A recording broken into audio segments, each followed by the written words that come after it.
It is in the middle of the night and the casino staff just called the security. There is a man at the roulette table who's playing all night. Gamble is like life, you know? It's the grand metaphor of life. First, the security were concerned and thought the man was an addict, but now it seems to be far worse. The man named Gonzalo Garcia-Pelayo seems to be in profit and he doubled his stakes the last hours. Remarkably enough, last night, a young woman was doing the same. In half an hour, you have all the things that happen in life.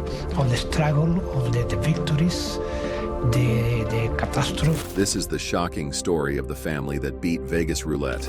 In the early 1990s, a small-time music producer, radio host, and film director found himself at a pivotal moment in his life. Despite his hard work, his earnings were meager, and the long hours had taken a toll on him. He wanted out of the business and yearned for a better life for his family. His recent obsession with roulette seemed like a potential solution to his financial woes. One evening, after an especially tough week, he found himself once again at the Casino Gran Madrid, standing by his favorite roulette wheel. The number 16 had come up 4 times, and he vaguely remembered seeing it hit several times the previous week as well. Intrigued and desperate to make money, he decided to track how often this number appeared. He noticed that 24, right next to 16, was also a frequent result. He spent hours at the casino, convinced there was a significant opportunity to exploit. To crack the code, he needed data. Initially, he thought 3,000 spins would suffice.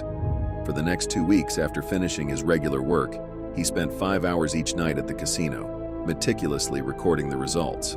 To lighten his load, he enlisted the help of his children, Ivan and Vanessa. Reviewing the data, his hunch seemed correct. The roulette wheel was biased. Dreams of financial freedom, fast cars, and a glamorous lifestyle in Las Vegas filled his mind.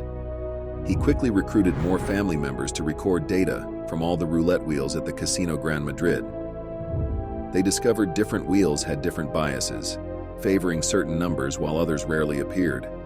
By assigning unique values to each wheel, he believed he could develop an effective strategy to win. This system wasn't cheating. It was akin to card counting and blackjack, smart play within the rules.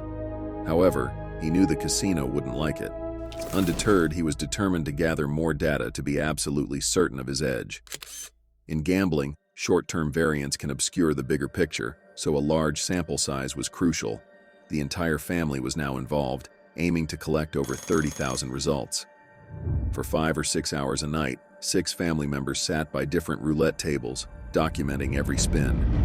Though skeptical, the promise of big money kept them motivated. After 2 weeks, they had their data set. His daughter was concerned about the casino's reaction, suspecting that the staff were already watching them. However, he dismissed these fears as youthful paranoia and pressed on.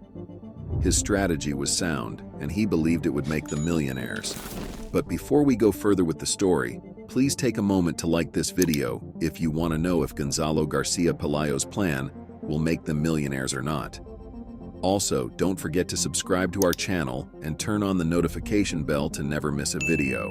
Now let's go on with the story. With the data analyzed, he knew exactly which roulette tables, wheels, and numbers were best to bet on. He decided to run the operation like a business, setting strict ground rules. Keep the operation secret, avoid unnecessary risks, and focus solely on biased wheels. Money was scarce, so discipline was paramount. To finance the plan, he sold his biggest asset, the rights to one of his documentaries, netting the equivalent of $4,700. This would be their bankroll, enough to weather a bad run of short-term variance. They started with small bets to avoid drawing attention and mitigate losses. A year after his initial discovery, armed with finely tuned data, they were ready to play. Entering Madrid's premier casino, they believed they had a 6% advantage, more than double the house edge. In theory, they could win money at twice the speed it was usually lost. European roulette gives the house a 2.7% edge due to the single green zero on the wheel. Players can bet on exact numbers with a payout of 35-1, or on red or black at even odds. However, the family focused solely on biased numbers, expecting to lose most bets but knowing that their infrequent 35-1 wins would outweigh the losses. Initially, things didn't go well. For the first 2 hours, their chosen numbers did not hit, and their small bankroll dwindled quickly. Despite this rough start, they remained committed to their data-driven strategy, believing their luck would eventually turn. Gonzalo knew patience was crucial, and soon, probability rewarded his team's persistence with several high-stakes wins. Despite early losses, their first serious night of roulette ended profitably. Determined, they returned every night that week, increasing their bets as they won more. Reports later revealed that they nearly quadrupled their money in the first month. By the second month, their earnings had increased more than tenfold to $100,000. The operation quickly expanded. 6 members of the family were now stationed at different roulette wheels inside Casino Gran Madrid, playing 6 nights a week. Their growing bankroll allowed them to absorb losing streaks and bet more confidently. With multiple players and wheels in play, the likelihood of significant losing streaks decreased. For about half a year, the family consistently earned the equivalent of $25,000 per month. This newfound wealth brought designer watches, cars, and jewelry into their lives. However, their success attracted attention. The casino staff recognized them as consistent winners who never showed emotion or left tips, making them stand out. In Spain, it is customary for winners to tip, and their refusal drew unwanted attention. Gonzalo's insistence on treating their gambling as a business without tipping the staff created tension. The low-paid casino employees saw the family as incredibly greedy, and word of the greedy players who kept winning reached management. As the casino's profits dipped, management became suspicious and tasked security with monitoring the family. They were followed both inside and outside the casino. Gonzalo's nephew's expensive habits also drew attention. The Casino Gran Madrid had lost $500,000 to the family, and tensions escalated when a casino staff member made a veiled threat, attempting to intimidate them. Sensing their time was running out, the family increased their stakes, further aggravating the management. In response, the casino tried to disrupt their strategy by spinning the ball harder, inadvertently helping the team. The increased ball speed smoothed out results, reducing short-term variance. Next, the casino switched roulette wheels between tables, but the family had identified each wheel's unique marks, so this tactic failed. Realizing their strategy, the casino banned the family.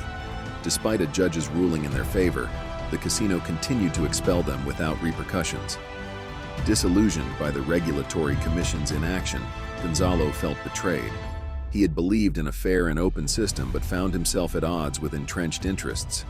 Despite winning around $1 million, Gonzalo faced repeated expulsions. Even after another court victory, the casino had changed the setup, making it impossible to use their previous strategy. Accepting defeat, Gonzalo decided it was time to move on. Europe still held potential, and they ventured to Amsterdam, where they won several $100,000. However, European casinos communicated with each other, and the family was soon banned everywhere.